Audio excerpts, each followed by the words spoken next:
Hey everyone, it's me, Miss B, and in this video we're looking at the Unit 6 Lesson 2 cumulative practice problems for illustrative math geometry.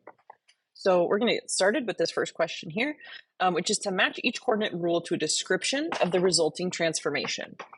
So let's take a peek. First one, we have xy is changing to x plus 3 comma y. So the only thing I'm seeing here is that we are adding 3 to the x coordinate. Now x moves us left and right, which means we would be translating, so just shifting something, and it would be to the right 3 units. So what does that match with? Translate by directed line segment from 0, 0 to 3, 0. That is going to match here, this second one. Okay, and sometimes it's easier for some people if I just write like the numbers or the letters next to it. So I'm just going to write the numbers next to the letter choices here. I'll try to also do it in different colors, but sometimes they overlap and it doesn't help. Here I see that the difference is we're multiplying by 2.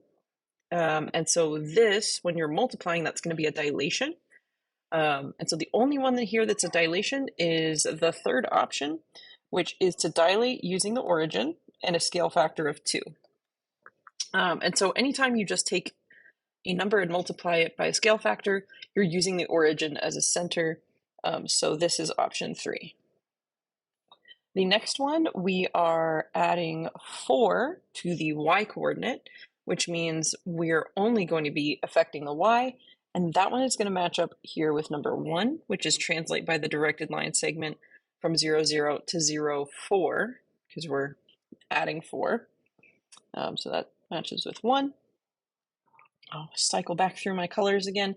D, here we're looking at minus 4. And so that's on the y coordinate again. So we're going to be affecting the y coordinate, but it's going to be option 4 right here, where we're going from 0, 0 to 0, negative 4. So this is option 4.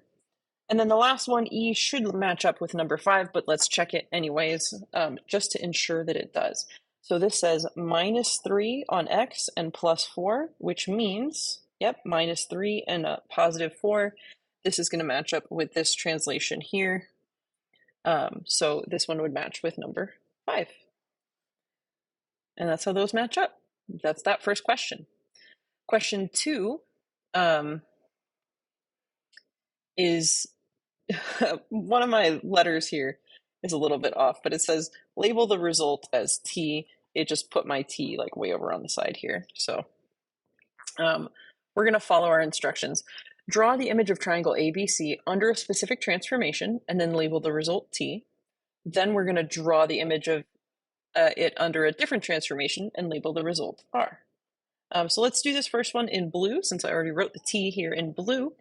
This transformation is subtracting 4 from x and adding 1 on y. So that means we're moving, if we want to write this out, this is really moving left 4 and up 1. I like to kind of translate it into what the movements are. So that means I can take each piece and move it left 4 and up 1 and put it there. So this would be like my A prime. So I'm not going to draw that out for every single one, but just showing you an idea of how I'm moving from each piece. So B, I would move left 4 and up 1, and that's going to place it here. And from C, if we move left 4 and up 1, that places it here. So let's connect our results. That's my new triangle, and I'm going to label this T, just like they asked me to. Now, the next one that they're asking me to do is we're multiplying here technically because this is like a negative 1, but we're really just changing the sign of the x value, and the y values are staying the same, and we want to label this result R. So we're starting again with original triangle ABC, changing the sign of the x value. Changing the x value is going to move it from left to right. So if I started with B over here, this is at positive 4, this would move it all the way over to negative 4, but still keep it on the same vertical plane. Like it's still vertical with its original piece there. So I would make that a negative 4. For A, This x value is positive 2, so I'd keep it on the same line, but move it over to negative 2. And for C, its x value is positive 3, so I would keep it on the same horizontal line, but move it over to negative 3. And we're going to label this result R. Why does that think that is a rectangle? It's a triangle. There we go. Wow, it just gave me a rectangle first. Okay, so this result is R. That's it. That's all they wanted you to do for that question, is be able to perform those two things. And they're labeled T and R because the first one is a translation and the second one is a reflection. So now for number 3, we have some transformation rules. So for each rule, we want to describe whether it's a rigid motion, a dilation, or neither. So when we're adding or subtracting numbers, that is going to be a translation. So I am going to say that this first one here is, it's a rigid motion. So I would say this one is a rigid motion because our rigid motions, our options for those are translation, rotation, and reflection. So if I have any of those 3, I can call it rigid. Now, for the next one, B, multiplying by a number generally here would mean that it is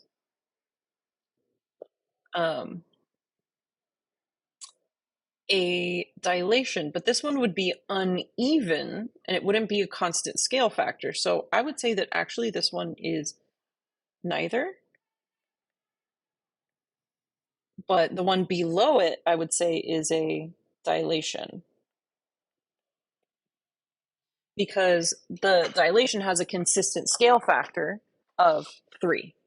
But the one above it, we're scaling it by 2 along the x-axis and by 3 on the y-axis, and that leads to some very weird things, so I'd say it's neither.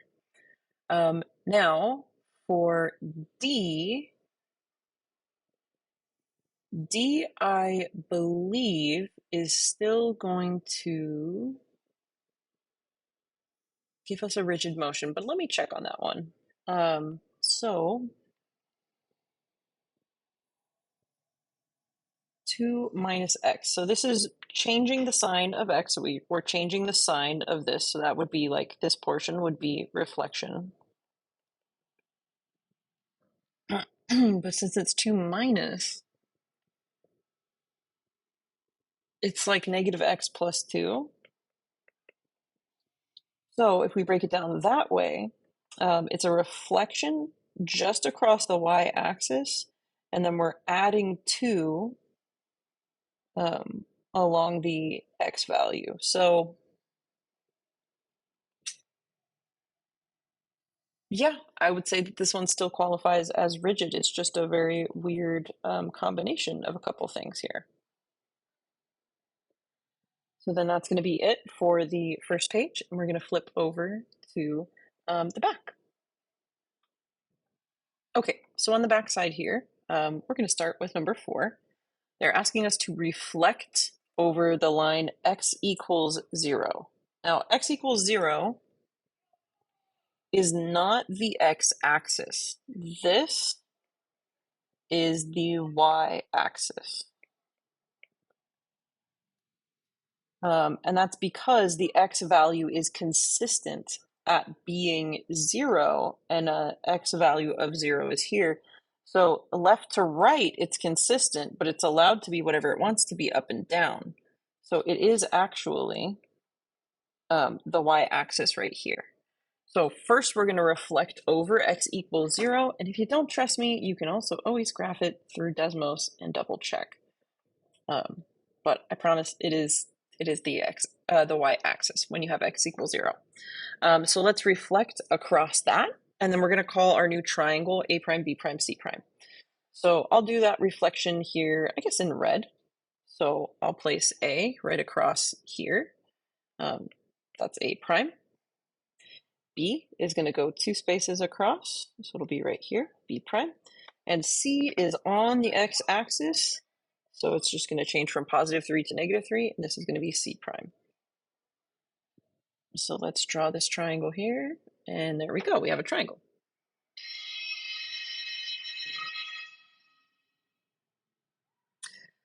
Now, so I reflected this triangle, that's the part I did in red here. So then I'm going to reflect this new triangle over y equals 0. So when we reflect over y equals 0, this is the x-axis. And we're going to call it then A prime, B prime, C prime. So the x-axis is the horizontal axis, which means A prime is going to travel down here and become A double prime. B prime is going to switch up to the top here, B double prime. And C prime is on the x-axis, so when you reflect a line across when you reflect a point across a line it's already on, it doesn't move. So our now A prime, B prime, A double prime, B double prime, C double prime is this green triangle here. They want to know what single transformation would take the black triangle onto the green one, A, B, C onto A double prime, B double prime, C double prime. So let's look at our options here. Translating, no, translating is not going to do it. Reflecting across the line y equals -x. So if I was to actually graph y equals -x, that would be a line with a slope of -1 and an intercept of 0. So that line would actually pass like right here. Whoops. And it looks to me like that doesn't quite work because it would end up looking like this. And that's not what we have. So not going to be that one either. Rotating using the origin by 180 degrees. Yes, because the only, this one says dilating for the next one. It's not going to be a dilation. It is going to be a rotation. A rotation would switch the x value and the y value, or switch the signs of those two. I'm sorry. So I misspoke there. It does not switch the value. It switches the signs of those values in one go. And in this case, that's a reflection both across x and then across y. That brings us then to question number 5. We're going to do this on the grid. So reflect triangle ABC over the line y equals 2. And then we want to translate by a directed line segment. So first, let's graph this line y equals 2. Y equals 2 passes through the y-axis at 2. So that is this line right here, a horizontal line that I have to move slightly into position. That green line, that's where we're going to reflect it across. And then 0, 0 to 3, 2. Let's do this one in like maybe red. So I can draw a line from 0, 0 to 3, 2. And this here is the directed line segment that I would be using. So we would go up 2 and over 3. So let's do our reflection first. I'll do the reflected triangle. We'll do it in green. So if we're reflecting this across this line, A is going to stay put. So A prime is still there. And we're supposed to answer with the coordinates of our vertices. So A prime is still there. B prime would be up here. And C prime would be right here. So that's our first stage. Oops, not to erase. That's our first stage to reflect. And then our next step was to translate by that directed line segment. So we're going to take each of these and go up 2 and over 3. So that means A double prime, or the final spot for A, is right there. C, if we go up 2 and over 3, its final spot is going to be here, so C double prime. And then B, up 2 and over 3, is going to place it right here. So this is going to be B double prime. Now we're just going to have to read the coordinates of these 3 points. So I will write them all out on this thing. I'll still try to leave it visible. So A double prime is going to be, that looks like -2, +4. So -2, 4. B double prime, this one here looks like it's at -3 and then +7, so -3, 7.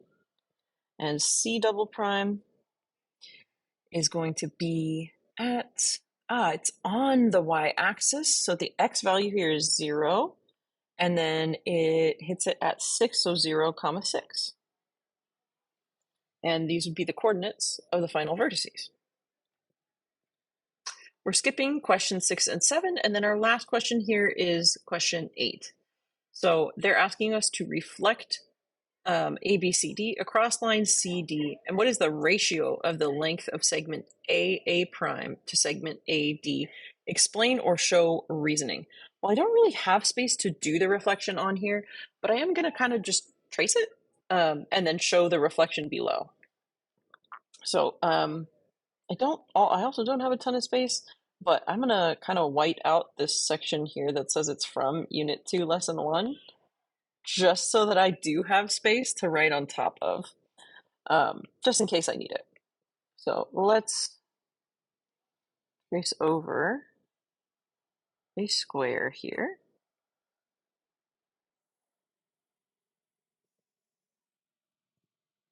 And then we will take that with us. So they wanted us to reflect this across, a label here. This is A, oops, using a large marker, don't mean to. This is A, B, C, and D. So they're asking us to reflect across CD, line CD. That's this one here. So a reflection across that is going to create something like this, where I would have A prime like out here and B prime like out here. But C and D are going to stay on the line because that's the line of reflection. I'm drawing this a little bit crooked. Draw my vertical line first. Okay, and then we'll connect some stuff here. So this would be A prime, and this would be B prime. They want to know the length of A to A prime, so all the way from one to the other, compared to just AD, just here. So that would be a ratio of 2 to 1 because it is reflected across, so it maintains angle measure. So it is then going to be twice the length. The reflected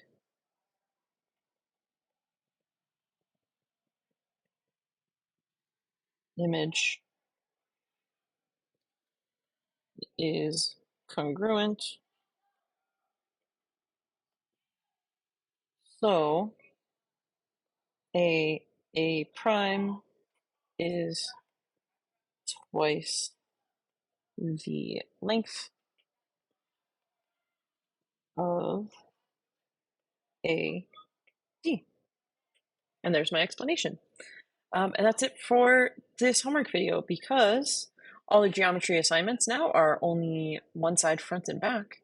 So that's it for Unit 6, Lesson 2, the cumulative practice problems for illustrative math geometry.